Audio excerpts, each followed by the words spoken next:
урматтуу мекендештер, бүгүнкү футбол ынтымак биримдиги Кадамжай коому тарабынан уюштурулган футбол турнири ачылыш аземини баштасак. Азыр ушул бүгүнкү турнирдин негизги башкы уюштуруучусу Кадамжай коомунун төрагасы Исабек Тажыбаевга сөз берсек.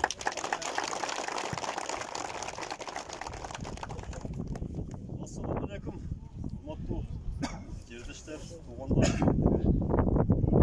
өлкөлөр. Мына бүгүнкү биздин иш-чарабызга бардыгыңыздар биринчиден кош келипсиздер. Биз өтө ыраазыбыз. Ушундай көрүп, ушунча элди чогултуп Баткен областы боюнча туугандарыбызды, элдерибизди, жаш спортчуларыбызды, футболистерибизди чогултуп бул турнирди уюштургандын себеби биринчиден биздин өзүбүздүн биримдигибиз, ынтымагыбызда көргөн жерде учурашып, бири-бирибизди урматтап, сыйлап, бири-бирибизди таанып, жакындан. Ошол эле максат. Ошо бүгүнкү турнирди ачык деп жарыялайлы. Бардыгыңыздарга ийгилик, командаларга чындыгында күчтүү командалар көп. Күчтүү утуп кетет. Кудай кааласа, бардыгыңыздарга ийгилик.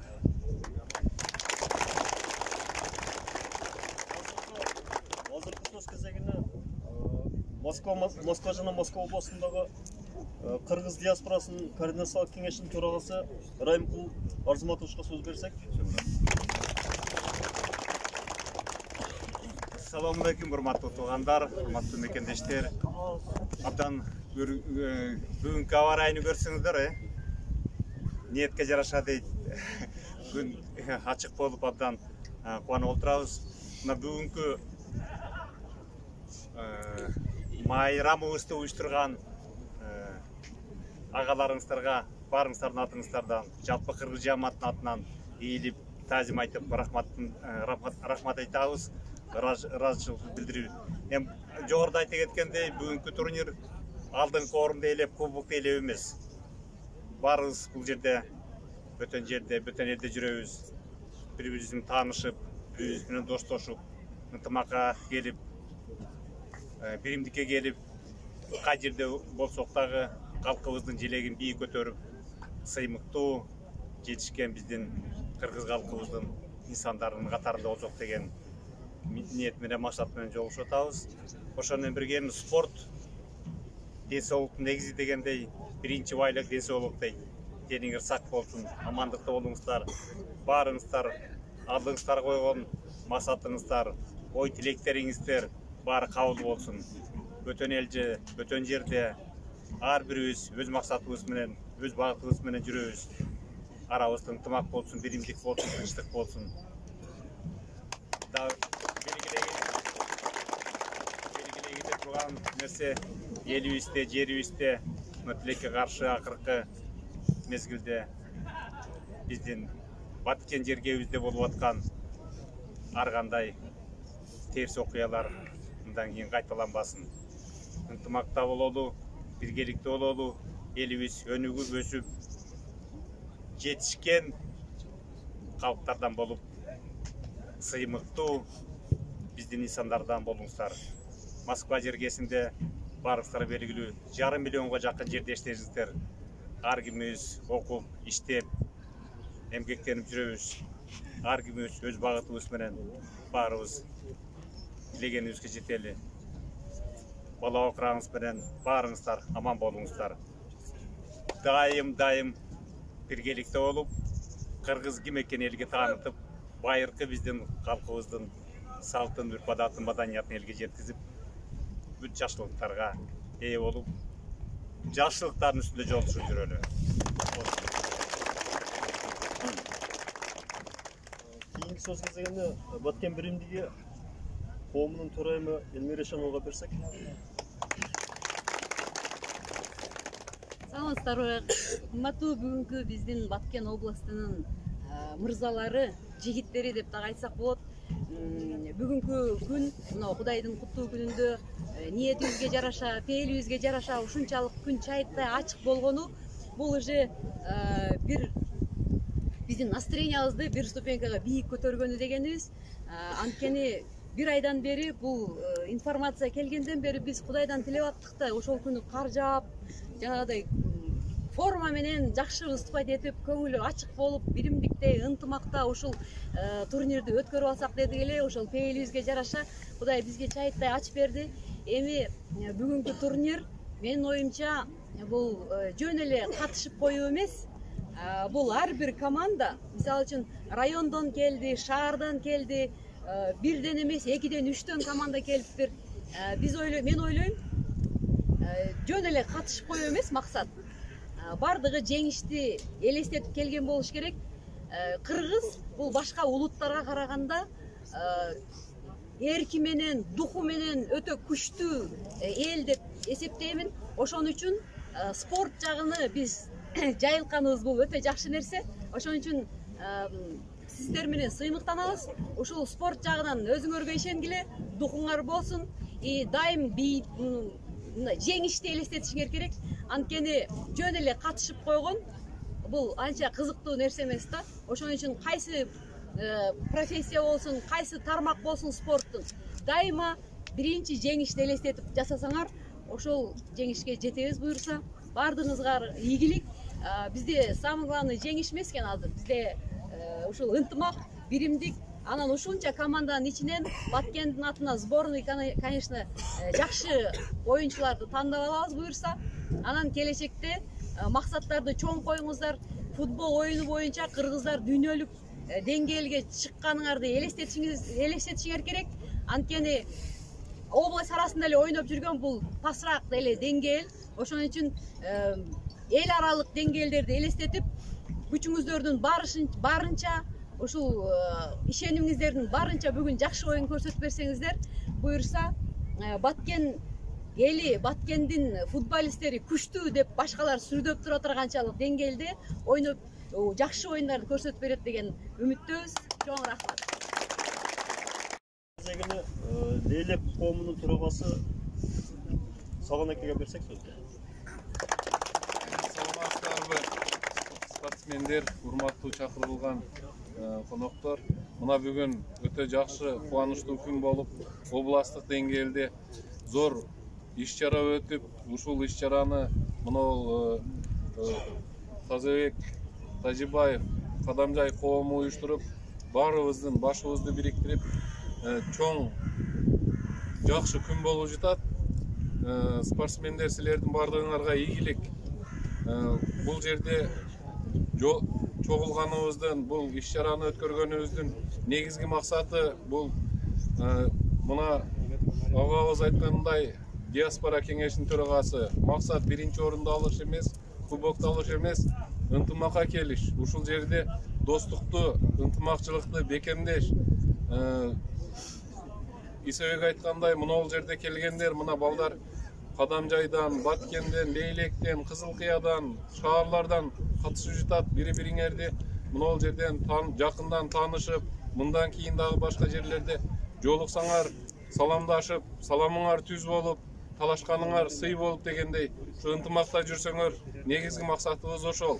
Бардыгыбыз бөтөн жерде жүрөбүз, бөтөн элде жүрөбүз. Ушул жердин маданиятын сакташыбыз керек, мыйзамдарына баш ийишибиз керек. Ушул жерде биз кыргыз эли өзүбүздүн улуттук деңгээлибизди, маданиятыбызды жогорку деңгээлде жакшы жагын көрсөткөнгө аракет кылышыбыз керек балдар. Ушул мероприятияндагы чакырылган ушул жыйындын дагы негиз максаттарынын бири ушул жердеги биз бөтөн жерде жүргөндүгүбүзгө карабай кандай окуялар болуп жатат бардыгыңар кабардарсыңар, билесиңер. Мүмкүн болушунча биз жакшы жагыбыз менен башка элдерге таанылышыбыз керек. Анан футбол эле эмес, Кудай буйрса, волейбол, теннис, башка спорттук оюндар дагы болот.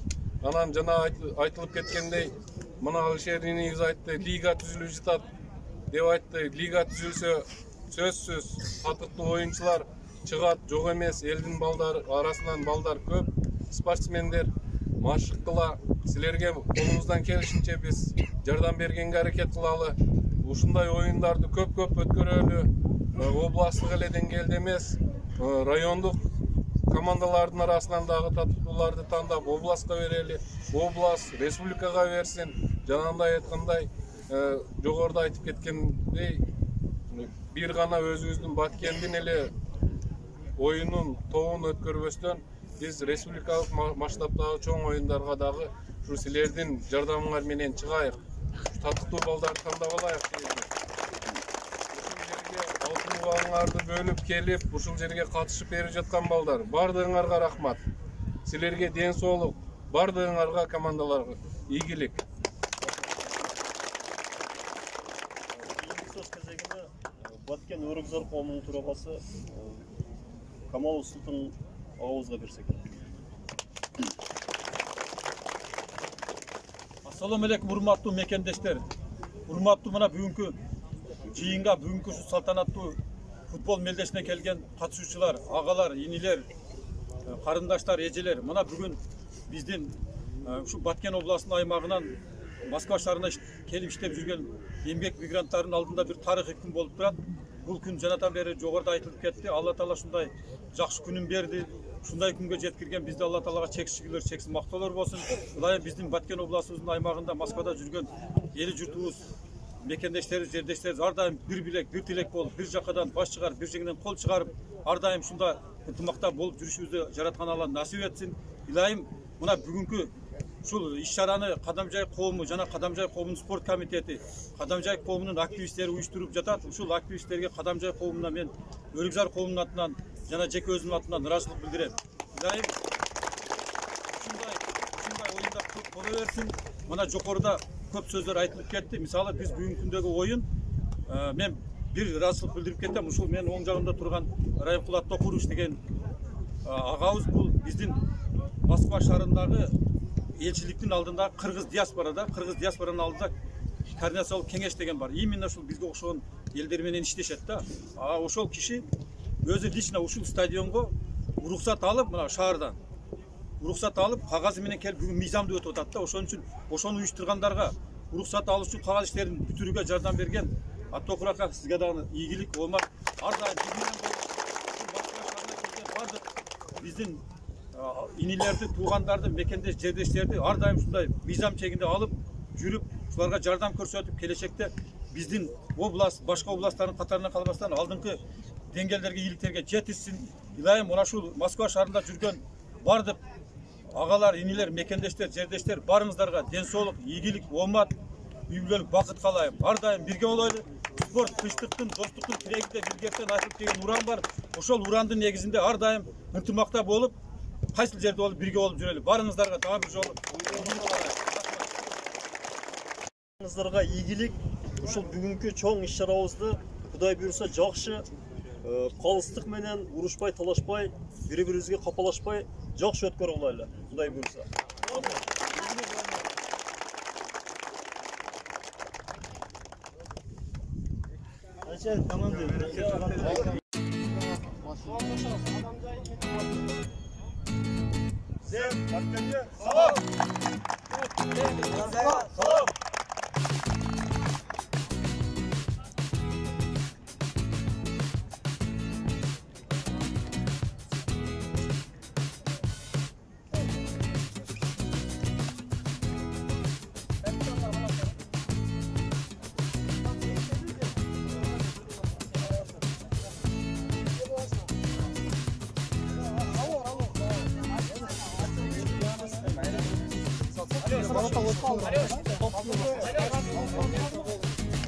Формал алмаштырып аласыздар. Формал.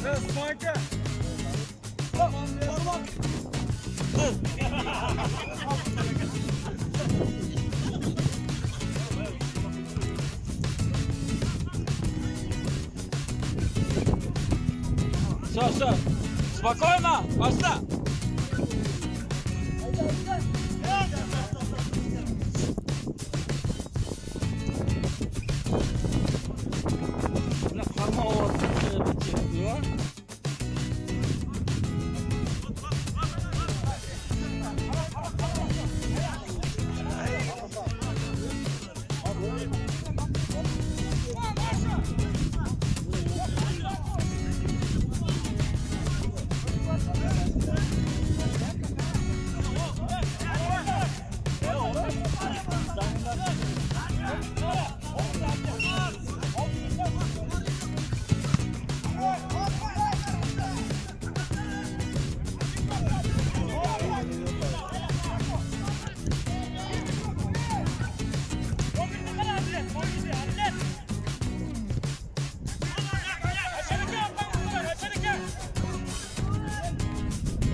алейкум, урматтуу тургундар, урматтуу жерлештер. Москвада Кадамжай коому тарабынан уюштурулган бир чоң иш-чарага тийгелип турабыз. Бул иш-чаранын максаты ушул Баткен областындагы район жана шаһарлардын арасындагы футбол боюнча турнир өткөрүү. Бул негизги максатыбыз ушул областыбыздын биримдиги, ынтымагы, жаш спортчуларыбыздын башын бириктирип, бири-бири менен тааныштырып, ушул жакшы максатты алдыбызга коюп, бүгүн ушул турнирди өткөзүп атабыз. Турнир маанай жакшы, негизинен айтканда. Турнирге жалпысынан айта кетсем, област боюнча 10 команда келип катышып атат. Кудай буйрса, оюн башталды. 10 команданын ичинен күчтүүлөр чыгып, күчтүүлөр жеңет деген ниеттебиз.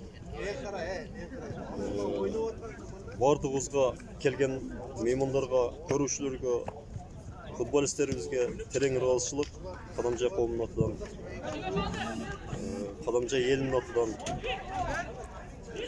бардыгыбызга ийгиликтер. Саламатсыздарбы, урматтуу мекендештер. Мен Кадамжай коомунун Москва шаарындагы Кадамжай коомунун спорт комитети бүгүн ушул Кадамжай коому тарабынан уюштурулган Баткен облусу боюнча Москвадагы өтүп атат.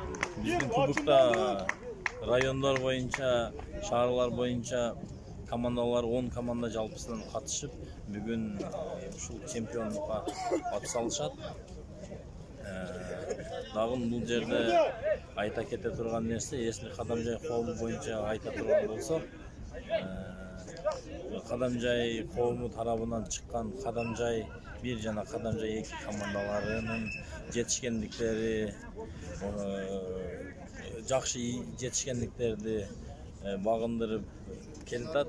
Ошол менен бүгүнкү ынтымак жана биримдик кубогу бул Москвада областтар аралык Баткен областы боюнча биринчи жолу болуп аткандыгына байланыштуу ушул кичине организация тарабынан кичине минустар болуп калышы деле мүмкүн. Ошондуктан болушунча жакшы өткөргөнгө жана бардык Баткен областыны биримдик ынтымакка чакырабыз. Салам алейкум, туугандар. Бүгүн биз 1 март 2019 жыл Москва шаарында Баткен область боюнча ынтымак биримдик футбол турнирин өткөрүп жатабыз. Бул турнирге бардык райондордон, шаарлардан командалар 1-2 катышып атат. Баары жакшы. Турнирдин максаты эле ошол Баткен областынын элдеринин ынтымак биримдигин чыңдоо максатында болуп жатат бул жерде. Буюрса маанайлар 5, баары жакшы, командалар толук келишти. Баары жакшы болуп жатат. Келген ар бир райондук, шаардык төрагаларга, командалар менен буюрса бүгүн жакшы маанайда жакшы өткөрөбүз деген ниеттебиз. Атопуров Раим Куларз Маматович, Москва жергесинде кыргыз диаспорасынын координациялык кеңешинин төрагасы болом. Ошондон бирге Узак районунун коомдук уюмунун төрагасы болом.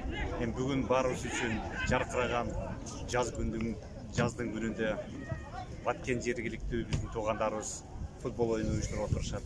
Баарыбыз үчүн бул майрам болуп эсептелет. Жаздын биринчи күндөрүндө биздин мекендештерибизди, сыртта жүргөн, окуп иштеп жүргөн биздин жерлештерибизге спорттук турнир уюштуруп, элибиздин, жерибиздин, бул жерде жүргөн биздин мекендештерибиздин көңүлүн ачып, салтанат түзүп бергенге биз абдан чоң ыраазычылык билдиребиз.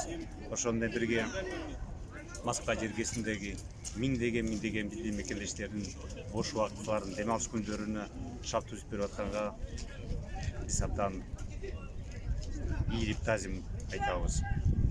Мен абдан кубанычтай белгилей кетер элем. Баткен жергесинин Кадамжай коомунун инсандары, өкүлдөрү абдан активдүү, абдан биримдиктүү, абдан уюмчул биздин жердештерибиз. Калган биздин коомдук уюмдарга үлгү болуп келатат бүгүнкү күнгө чейин.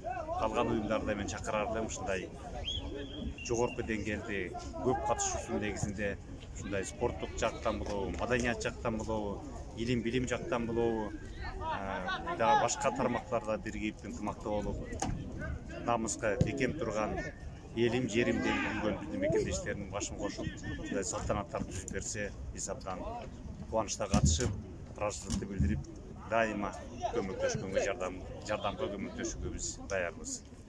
Саламатсыздарбы? Мен Баткен коомунун төрайымы Эшанова Эльмира Маликовна. Ушул Кадамжай коомунун төрагасы Исабек мырзанын эмеси менен, демилгеси менен жана ошондой эле спорт комитетинин демилгелери менен ошол общий Баткен области боюнча футбол турнири өтүп атат. Пейилге жараша дегендей бүгүн күн чайыттай ачык болуп, адамдардын көңүлдөрү дагы ачык. Буюрса бул футболдук турнир бул Баткендеги 3 район аркылуу Лейлек, Сүлүктүү, Кызыл Кыя жана ошондой эле Баткен району, Кадамжай району аралык өтүп атат турнир. Ар бир райондон 2ден команда, шаарлардан 1ден команда болуп, өтө жогорку деңгээлде адамдардын көңүлдөрү ачык бойдон өтүп атыптыр. Эми буюрса ушундай мелдештерди бир гана футбол боюнча эмес, волейбол боюнча, теннис боюнча ар түрдүү спорттук оюндар менен элибизди ушундай физический жактан мындай развивать этип, буларды ушундай жакшы жактарга үгүттөгөн бул өтө чоң нерсе. Биз ойлойбуз, бул нерсе мисалы үчүн адам баласына биринчиден ден соолук керек, анан күч керек, анан өзүнө өзү ишеним керек, анан ошондой эле дух керек деп коет го. Именно ошо спортко кызыккан адамдар, булар мындай духу бар адамдар да. Ошон үчүн мен каалайм, биздин Баткен областы эле эмес, кыргыздардын, жалпы кыргыздар ошол спорт тармагын жайылтып, күчтүү мырзаларды, жигиттерди тарбиялап чыгышына тилектешпиз да. Урматтуу туугандар, бүгүн мына чоң жыйын болуп, ынтымак, биримдик футболу болуп жатат. Ушул ынтымак, биримдик футболун Кадамжай коому уюштуруп, ушул бүгүнгү Баткен областындагы бардык райондордун командаларын чакырып, мына ушул футбол оюнуга күбө болуп отурабыз. Шаарлардан командалар Кызыл Кыядан, Сүлүктүүдөн, Лейлек районудан, Баткен шаарынан, Баткен районунан, Кадамжай районунан командалар келип катышып, мелдешип жатат. Бул мелдешибиздин негизги максаты ушул жаштарды ынтымакка чакырыш, биримдикке чакырыш, ушу алыс жерде жүргөнүбүзгө карабай, ушул Кадамжай коому ушундай футболдук мероприятиелерди, оюндарды уюштургандыгына ушул келгендердин атынан, өзүмдүн атымдан жеке ыраазычылык айтам, рахмат айтам. Ушундай оюндар жаштардын арасында көп болсун, балдарыбыз дайыма ынтымакта, биримдикте болсун. Ушинтип оюндун шылтоосу менен бири-бири менен таанышып, биримдикке келип, мындан кийинки областтар аралык боло турган мелдештерге да ушул жерден татыктуу балдар тандалып, жакшы оюндарды көрсөк, ушул жерде биз кубанычтабыз. Ушул бүгүнкү мероприятияны уюштурган Кадамжай коомуна ыраазычылык, рахмат. Ассаламу алейкум, урматтуу бүгүнкү Москва шаарындагы Баткен областынын аймагынан келген мекендештер, айылдаштар, туугандар, достор, агалар, инилер. Мына бүгүн Москва шаарында бир тарыхый жакшы күн болуп турат. Себеби Москва шаарында акыркы убактарда бардык Кыргыз Республикасынан келген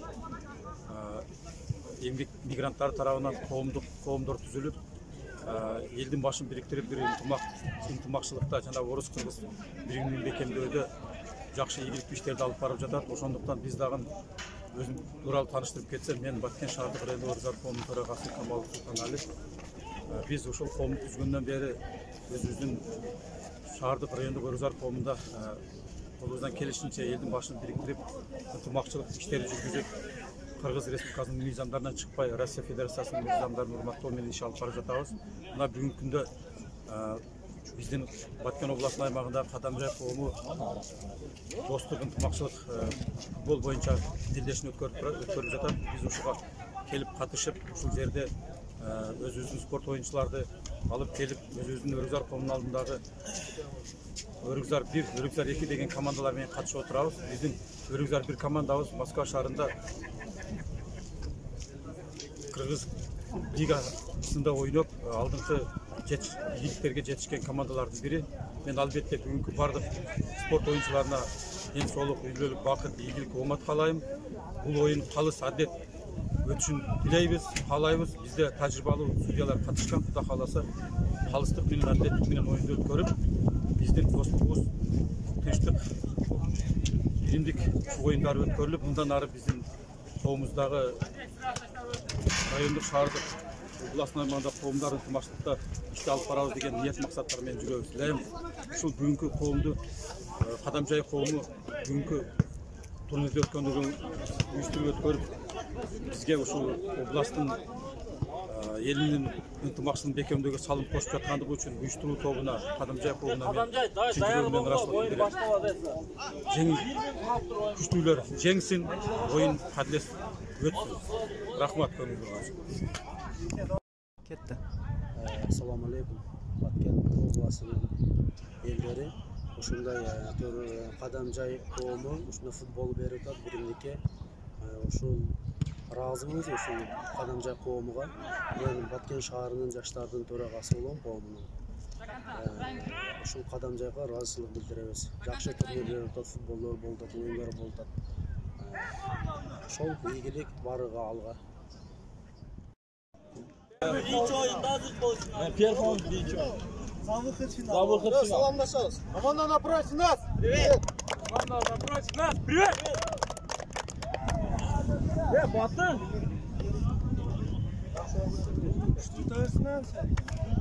Болды. 10 минуттан 2 тайм. Судья.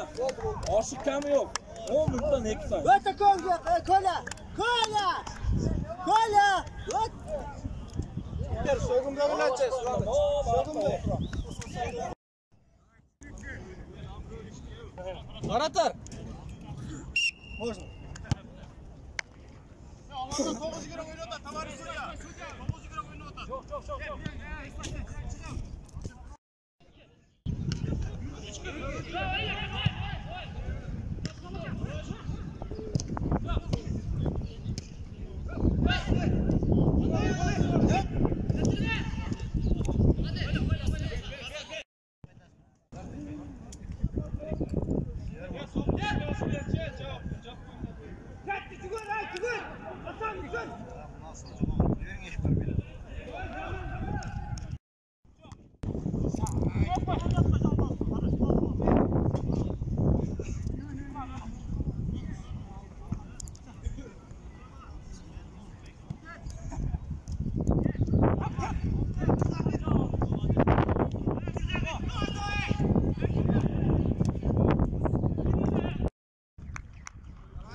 Anahtar.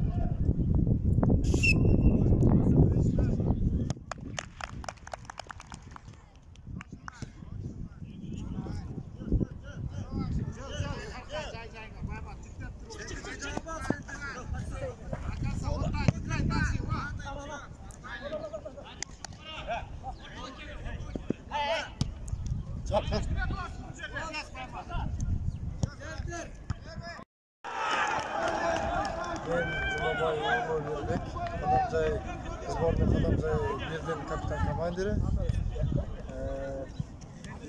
Биздин Кадамжай бир команданын түзүлгөнүнө Кудай буйрса мына бир жыл болуп калды.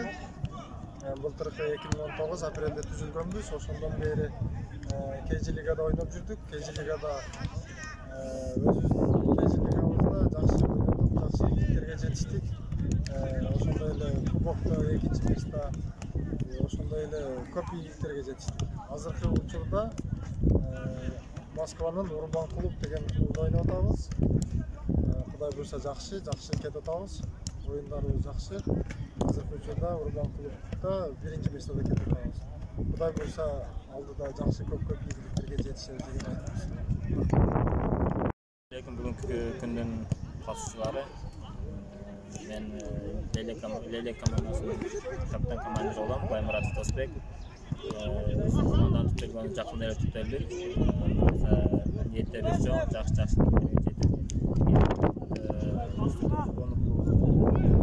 Бүгін айтсам, бүгін өте жақсы болды. Барлық командаларға игілік. Чоң рахмат. Assalamu alaikum. Hurmatlı mekendeşler.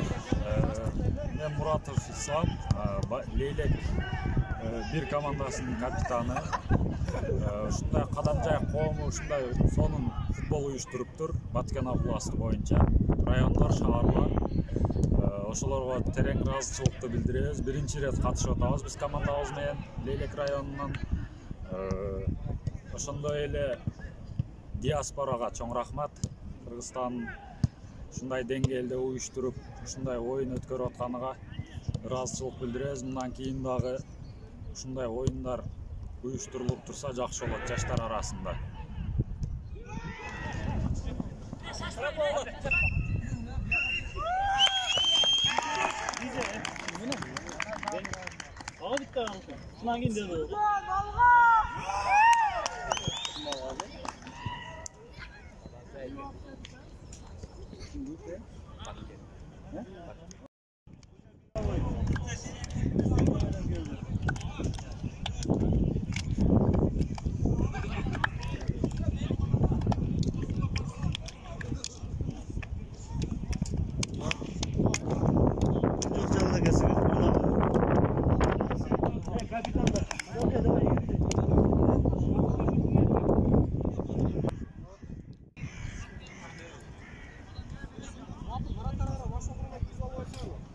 Нормальный нет.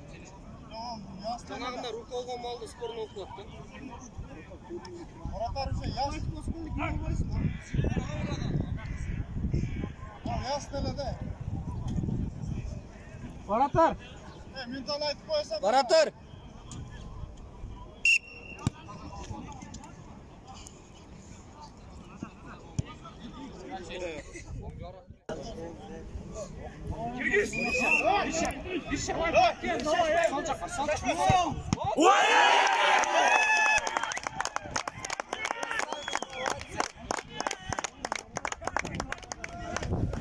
Şunu bekar yaptı.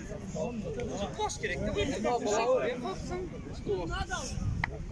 Hayır sen sonra pробьет туда как пройдет. Format ver. Yok, sekmesine bu çok gerekli. По-любому, да? Вперед, Александр. Жерден.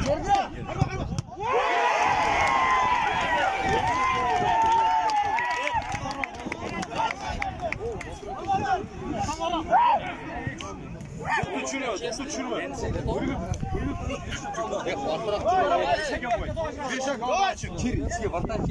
Başında işlet, başında. İntuitsiya.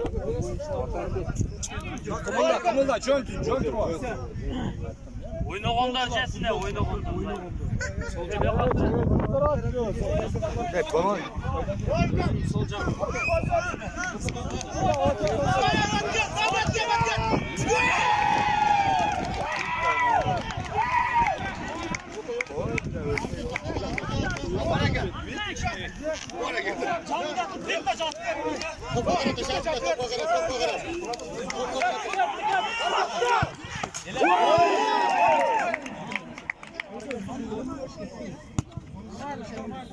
Şunu yap çıkasın. Ortaya çek gir oğlum, ortaya çek gir. Girme çık oğlum ben arka ben.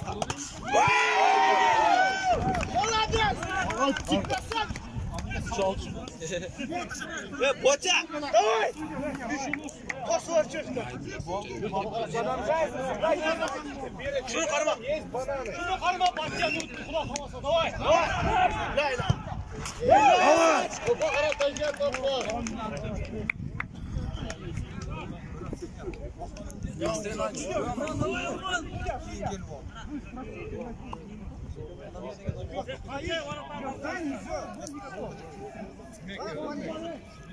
Hocam şu pas ver.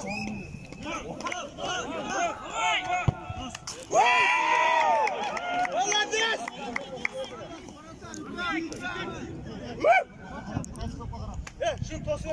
Boça, давай! Baraban, baraban.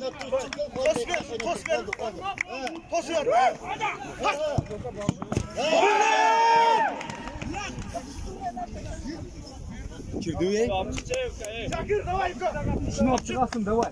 Şunu çıkar. Çıkarat şunu, çıkarat. On çıkma, özü bilet.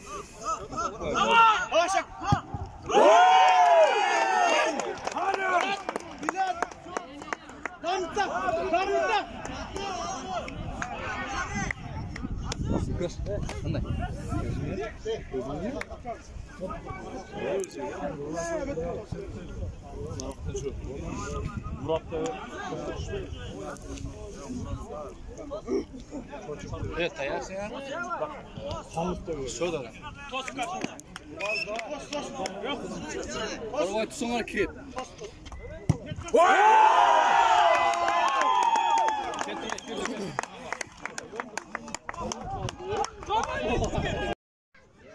Oyna.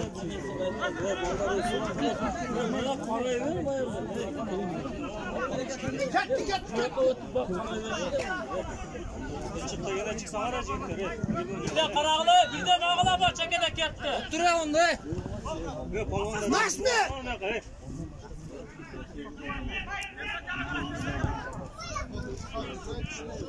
Ya Bilal, Bilal kendine. Gel,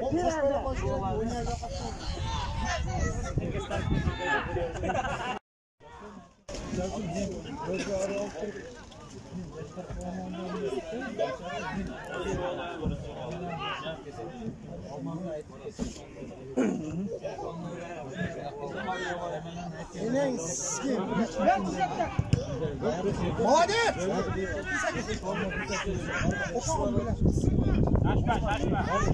Oyna Osman. Ketdi. Usta oyna. Taşla. Yer arkaga. Strafnoy. Aldığa çık. Aldığa bargıla törtön yakın sırasın öyle.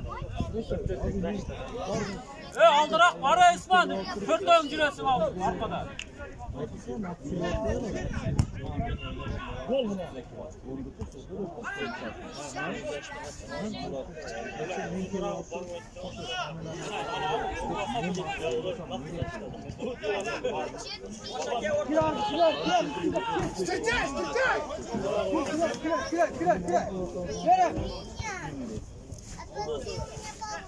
Ara birden kara falan bir tane cüret dök altında.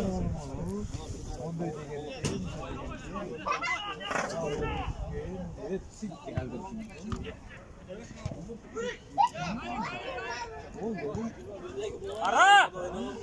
Geçin! Çek sakın akıtın! Düşman olsun orada! Şaşma akıtın! Hiç kimse yok şu an, hiç kimse yok aldı da. Ben nereye koyayım? Yok bana vurun! Arkanda! Ay şu an koy arkanda.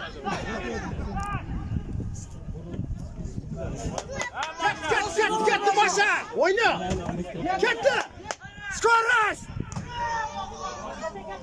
Taşı! Arkanda! Hiç kim yok. Ana canında dökü bir yakta. Kevendi bana taka.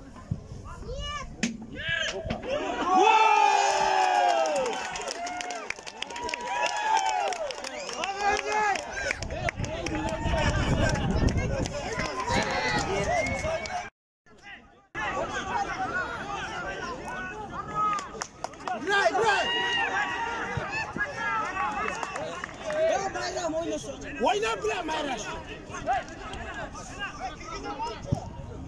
Sen out. Para tekesi. Gel lan Osman.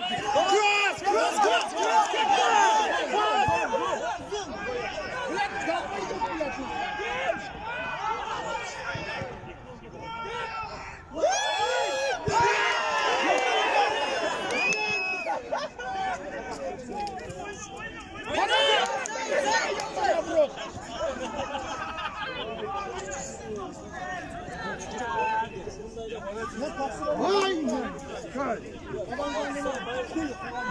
Çek koy tuğan yerinde.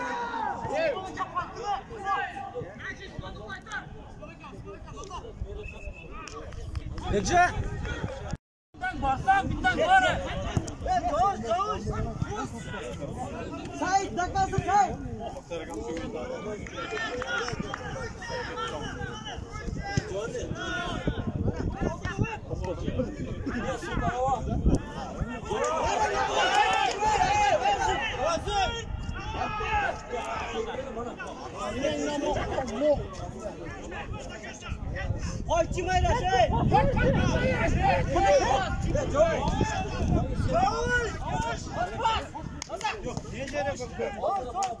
Yani ben jüriyle toplam ne yapalım bize zor. Krespo uzun süre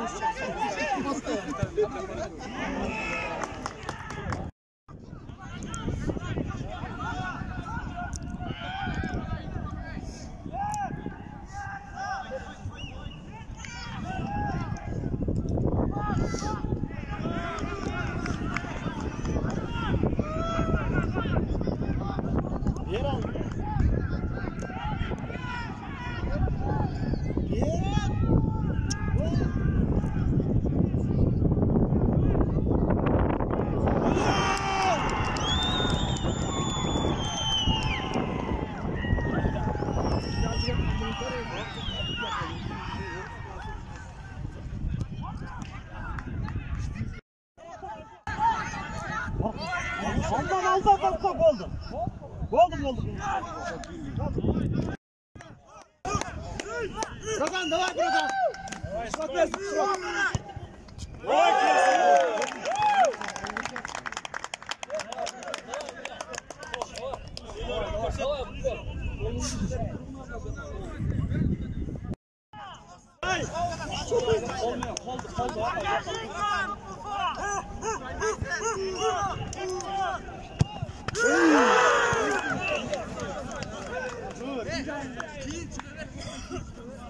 Rogan tosun abi. Kanoş.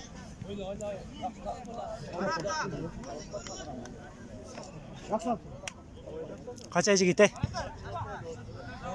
Tosun abi, tosun.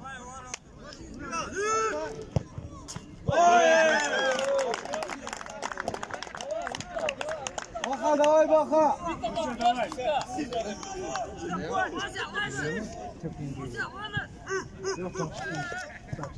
Kaç aycı gitti? Koşun tosun, koşun.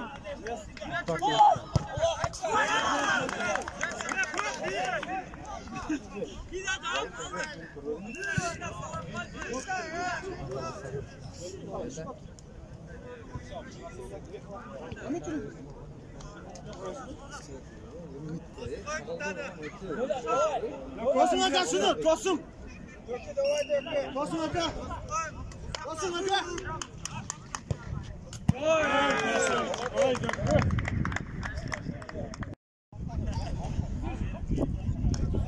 Ya arkana.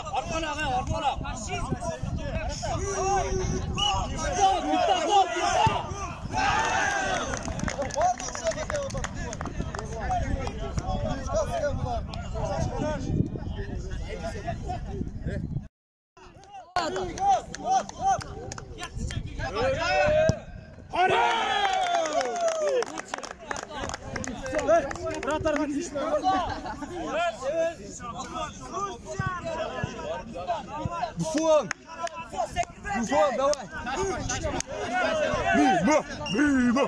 Мимо.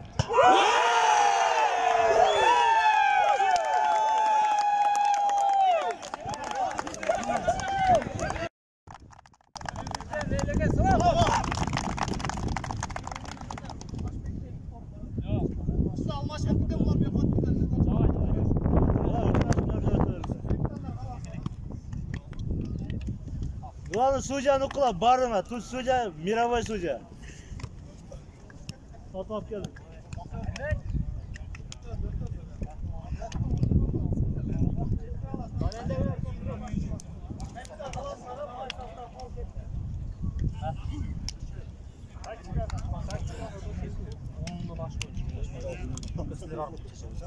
Жакшы оюн көтөрүлүп, балдарды үчү болгон балда силер басып. Ким баштайсыңар? Яко, баштай сирайсына деп сирай қой. Ке топқа масайдым да. Топқа масайдым. Қас мына топ. Вот, ешкім алсын.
Çekiyeti.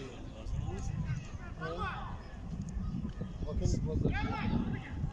Şimdi yaxşını atılgan jetdi de bo'ladi. Jetdi bakan hozir. Je bu çok kaldı. Tushunmayman. Bu kaldı-da o. O'zichi rozi degan.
Ya çile kıkırma kılay. Güzel bütün olayların Türkçesine ama. Gel.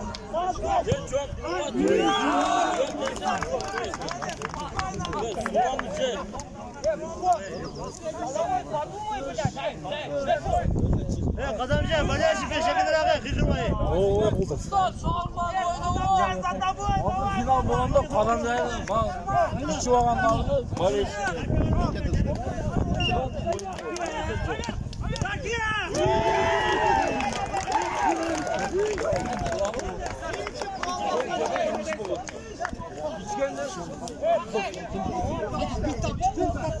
Kaç bir tane mi?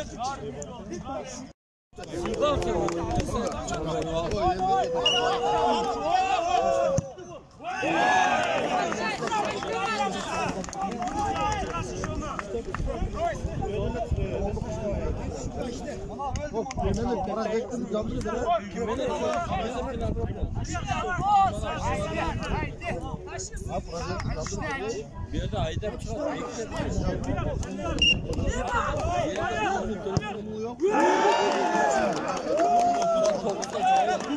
ağzı boğulsa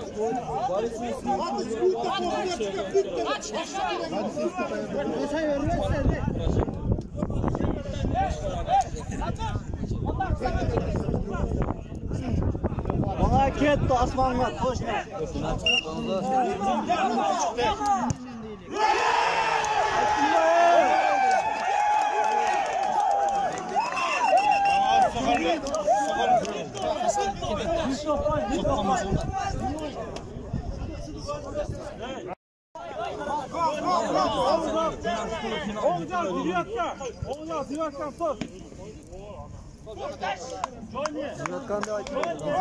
Oğlum da oynayıp koyalım.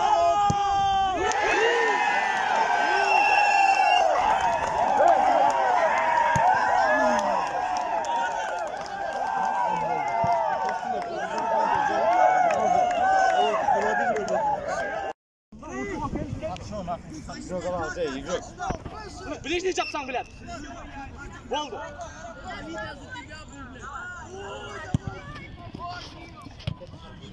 Чак.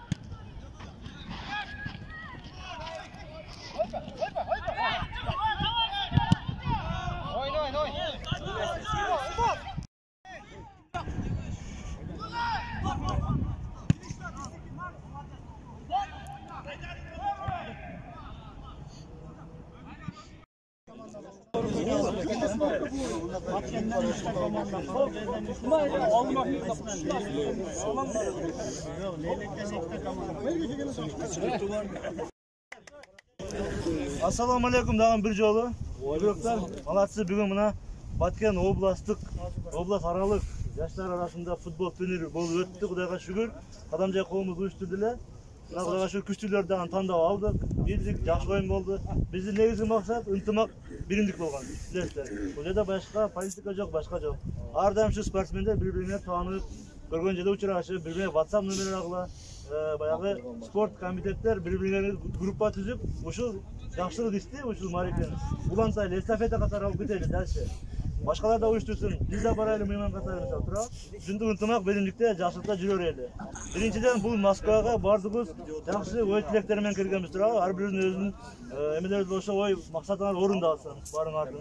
Ишиңерге ийгилик, жүгүрөлүк бакыт бардыңарга. Ар дайым эле ынтымакта, биримдикте ушинтип Баткен атын чыгарып жүрө берели. Эми Emeklerden sözü Tırağ'a bereli, İsmail Hacıbayev'de Kadamcay Qo'mi Tırağası'na. Ne vereceğim? Daha bir şey olasın onunla. Bugün bir zor işten üstten köy olduk da. Vardı bu. Yani uyuşturu işlerinde anca bayanda hafasılıklar, kemşilikler болады.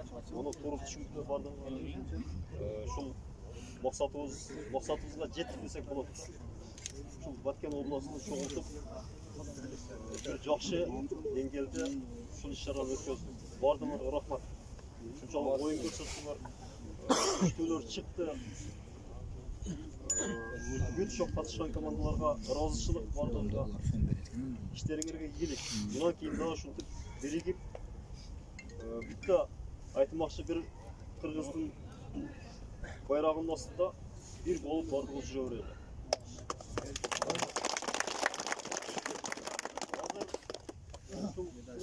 Daярдаган белектерибиз бар да, шуну тапшырып коелу. Akam kamera ыкчы, жакыныраак түшүр.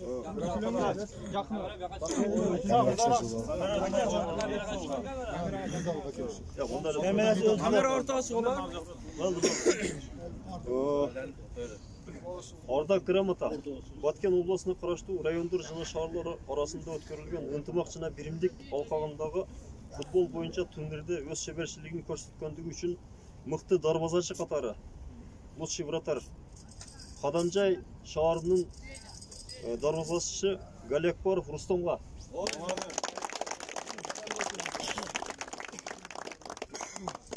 Мен карап кой.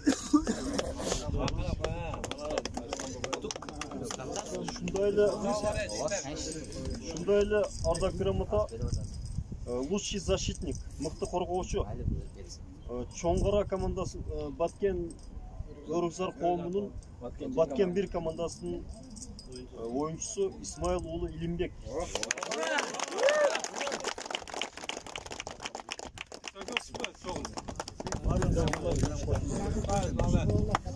Шундай эле грамота мыкты оюнчу, лучший игрок деп Баткен Сити, Баткен жаштары коомунун оюнчусу, Баткен Сити командасынын оюнчусу Сыдыков Мухаммедти таштады.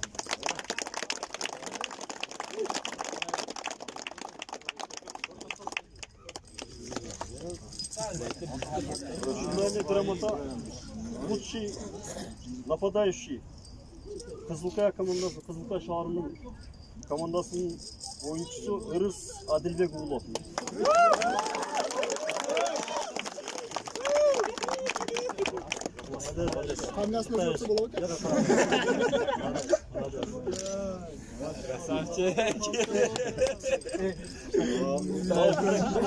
Белектерибиз бар да.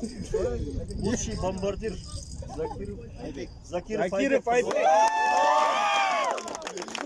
Лучший бомбардир. Oldu, ayıkçılar. Madem bu tepki.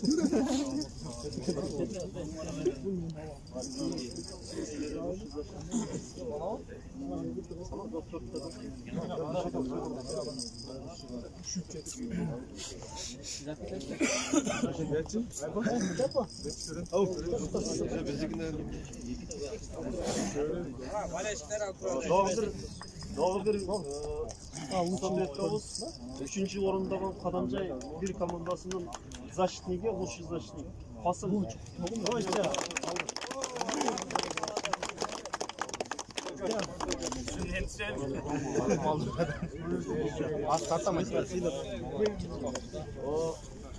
Лучший игрок деген Советimiz Leylek komandası.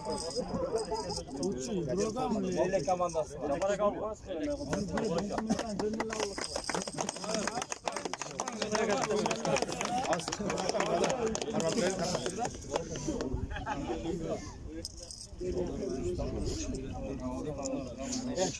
Bundan bu şifratlar degen birinci yerin Nestan algan şarının buratarı. Nörek. Ни одного гола не пропускал. Красавчик!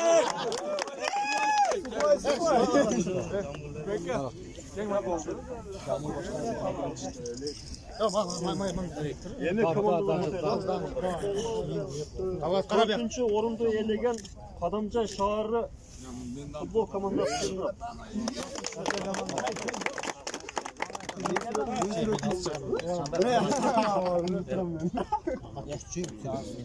Üçüncü orunda elegen Kadamcay bir komandası. Kadamcay'da güzel medallar bağlar.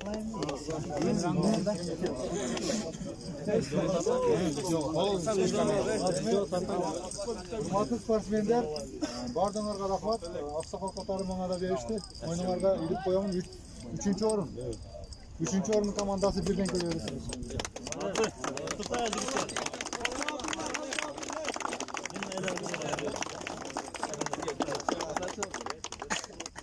Sizlarga jetda ko'chinasdan kattasidan beri sizlarga jon turibdi.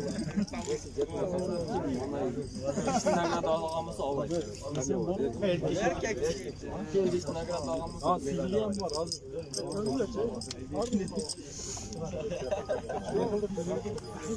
Kapitan. Dagı mayarda kichik arzulagan o'zi do'stlik o'yin deb aqchalar yeme bo'ladilar. Kichkina boyagi yemening smetadan oshgan emesidan 2000 rubl aqcha. Kelgan o'yinlarga beramiz. Zapasdagi boyagi o'yinchilarga.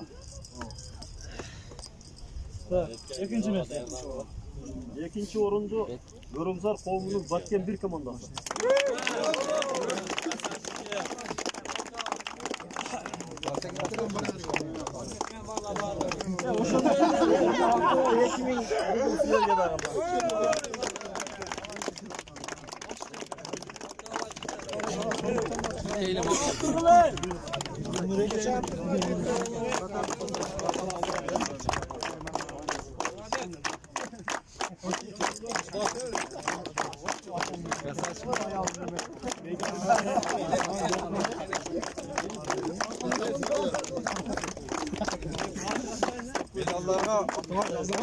Koça pırarında koça.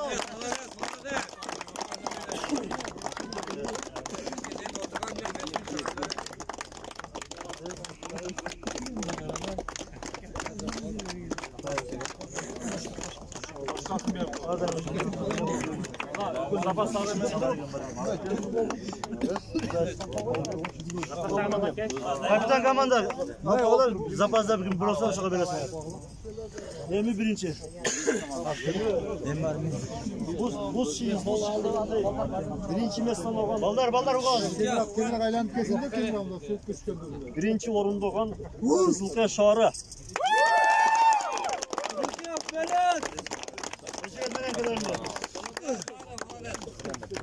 Ramata kubuk dansıyorduk ya. Valla kubuk.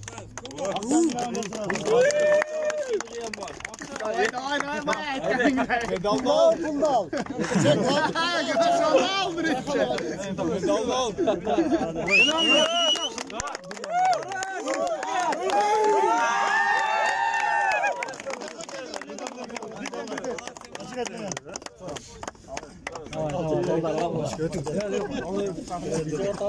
Öğret misin dedik bize? 10 bitti lan. 10 bitti oğlum. Bahar sayıldı ya.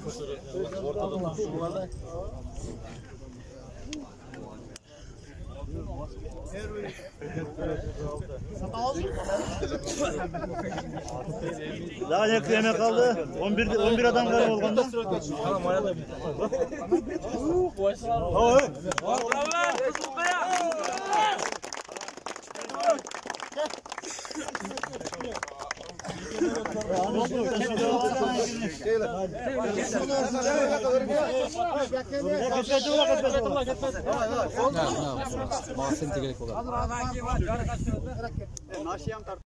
Bergen bolsak, keyingi mana Kızılkaya şahri oldu. Ondan daha ulanıp bardık Batken oblasının sportsmenleri bundan bu yaga dağı jakındaysınlar, dağı tanışlarsınlar. İşibizge iyilik, özüzge dens olup, esen aman yurtubuzga işlep, tapkanыбызга baraka bersin. Allah taala öz koluna. Adamcay komu rahmat.